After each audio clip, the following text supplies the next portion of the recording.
Hello friends, मैं doctor Ikshita, consultant gynaecologist और आप देख रहे हैं स्त्री संगोपन।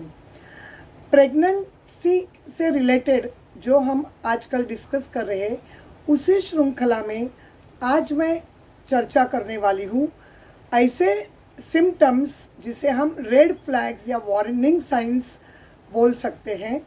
अगर इसमें से कोई भी सिम्टम आपको दिखाई देगा तो आपको तुरंत हॉस्पिटल में जाके आपके डॉक्टर से मिलना चाहिए। तो सबसे पहले हम बोलेंगे ब्लीडिंग के बारे में।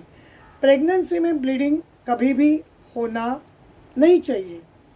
अगर ये ब्लीडिंग फर्स्ट 3 महीने में हो रहे हैं तो उसकी वजह हो सकती है कि थ्रेटन्ड अबॉर्शन यानी मिसकैरेज होने का डर है, तो आपको तुरंत उसके लिए ट्रीटमेंट करनी चाहिए।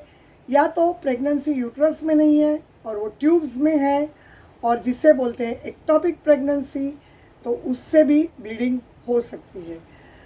फिर 13 हफ्ते के बाद 20 हफ्ते तक अगर ब्लीडिंग होती है तो उसकी वजह है कि थैली का मुख खुल गया है और आपका मिसकैरेज होने का डर है। तो इस ऐसे सिचुएशन में आपको हॉस्पिटल में जाके फर्दर ट्रीटमेंट करनी चाहिए। अगर ये ब्लीडिंग लास्ट ट्राइमेस्टर में यानी 7 महीने के बाद हो रहा है तो उसकी वजह हो सकती है प्रीमैच्योर डिलीवरी, यानी आपकी जो ड्यू डेट है उसके पहले आपकी डिलीवरी होने की रिस्क है क्योंकि थैली का मुख खुल गया है। फिर दूसरी रिस्क की चीज़ ये है कि उसको बोलते हैं हम लोग APH, antepartum haemorrhage due to abruptio placentae. अभी ये जो यूट्रस है इसके इसी हिस्से में वो वार होती है और यहाँ बच्चा होता है, तो वो जो वार होती है वो वार में से बच्चे को ब्लड सप्लाई होता है, ऑक्सीजन मिलता है और न्यूट्रिशन मिलता है।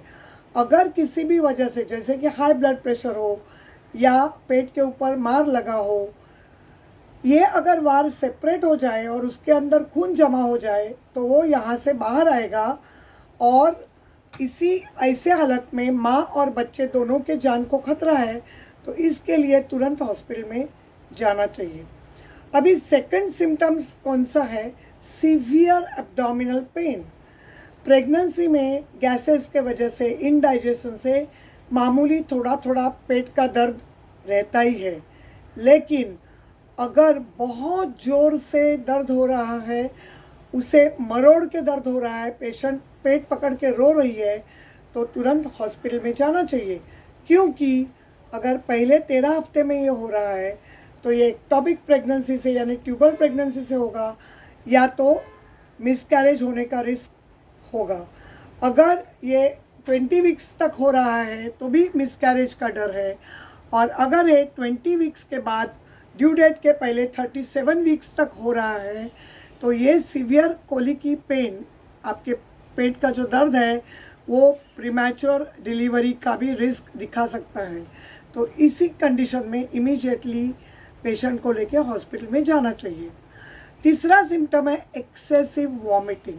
अभी आप कहेंगे कि वॉमिटिंग तो प्रेगनेंसी में होता ही है, लेकिन एक्सेसिव वॉमिटिंग यानी दिन में 8 या 10 बार वॉमिटिंग होना, या आपको जो आप पानी पी रहे हैं तो 8 घंटे के अंदर लगातार वॉमिटिंग होने की वजह से बिल्कुल पानी पेट में नहीं रहना, या 24 घंटे के अंदर कोई भी सॉलिड पेट में नहीं रहना, या 12 घंटे के अंदर पेशाब नहीं होना, ये सभी चीज़ दिखाते हैं कि पेशेंट को सीवियर डिहाइड्रेशन हो गया है, उसको इलेक्ट्रोलाइट इम्बैलेंस हो गया है।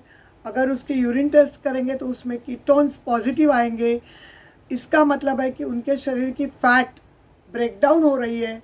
तो ऐसे कंडीशन में पेशेंट को हॉस्पिटल में लेके एडमिट करना पड़ेगा और उसको इंट्रावीनस फ्लूइड्स देके, सलाइन देके उसका और वॉमिटिंग रुकाने के इंजेक्शंस देके उसका इलाज करना पड़ेगा। चौथा सिम्टम है सीवियर इचिंग। प्रेगनेंसी में थोड़ा बहुत इचिंग स्किन में रहता है 5वें महीने के बाद, क्योंकि हार्मोन्स की वजह से स्किन का ब्लड सप्लाई बढ़ जाता है, इसके लिए उसको इचिंग होती है। लेकिन अगर पेशेंट को पाम्स में और पैर के सोल्स में अगर बहुत सीवियर इचिंग है, पूरे बॉडी में बहुत सीवियर इचिंग है, तो वो नॉर्मल नहीं है। वो क्यों है?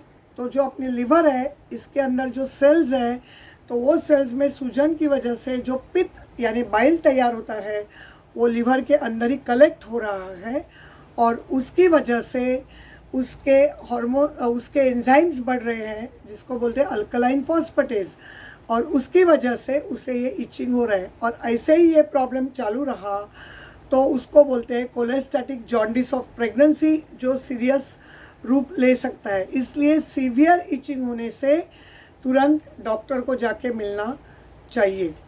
फिर नेक्स्ट सिम्टम कौन सा है? तो लीकिंग। प्रेगनेंसी में वजाइनल डिस्चार्ज तो होता ही रहता है, जो नॉर्मल है, स्टिकी है और नाक के पानी जैसा है। लेकिन अगर किसी भी वक्त 6 महीने के बाद अचानक ऐसे लगा कि नल जैसा योनि मार्ग से डिस्चार्ज बह रहा है, या सडनली कुछ फूट गया है, जैसे पानी का फुग्गा फूट जाता है, तो कैसे पानी यहाँ वहाँ होता है, वैसे कुछ फूट गया और पानी गिर गया, उसको बोलते हैं प्रीमैच्योर रप्चर ऑफ मेम्ब्रेन्स। यानी आपको लेबर पेन्स चालू नहीं हुए और सडनली आपका अमनियोटिक फ्लूइड बाहर आया, तो वो बच्चे के लिए बहुत ही धोखादायक हो सकता है, और इसी कंडीशन में आपको तुरंत हॉस्पिटल में जाके एडमिट होना पड़ता है। और फिर एक आखिरी रेड फ्लैग यानी वार्निंग साइन है रिड्यूस्ड फीटल मूवमेंट्स। हर माँ को 20 वीक्स के बाद में बच्चे के मूवमेंट्स मालूम होते हैं, वो मूवमेंट्स के पैटर्न भी मालूम होते हैं कि अपना बच्चा कभी सोता है, कभी जागता है, खाना खाने के बाद ज़्यादा मूवमेंट्स कर रहा है, कभी कभी खाली पेट होने की वजह से बच्चा बहुत मूवमेंट्स करके ये दिखाता है कि मुझे भूख लगी है।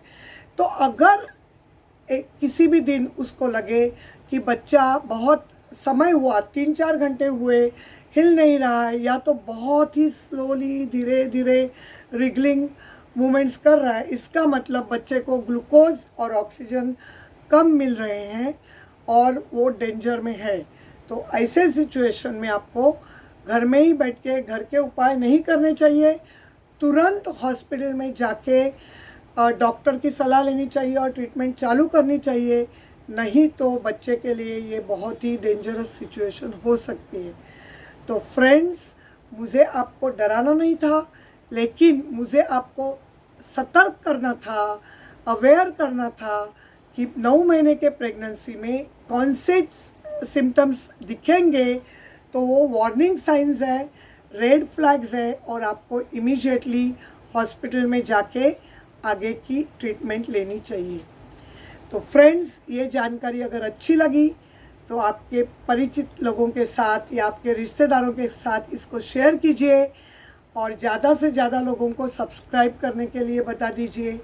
तो फिर मिलेंगे एक नया टॉपिक लेके, तब तक के लिए खुश रहिए और खुद की सेहत का ख्याल कीजिए। धन्यवाद।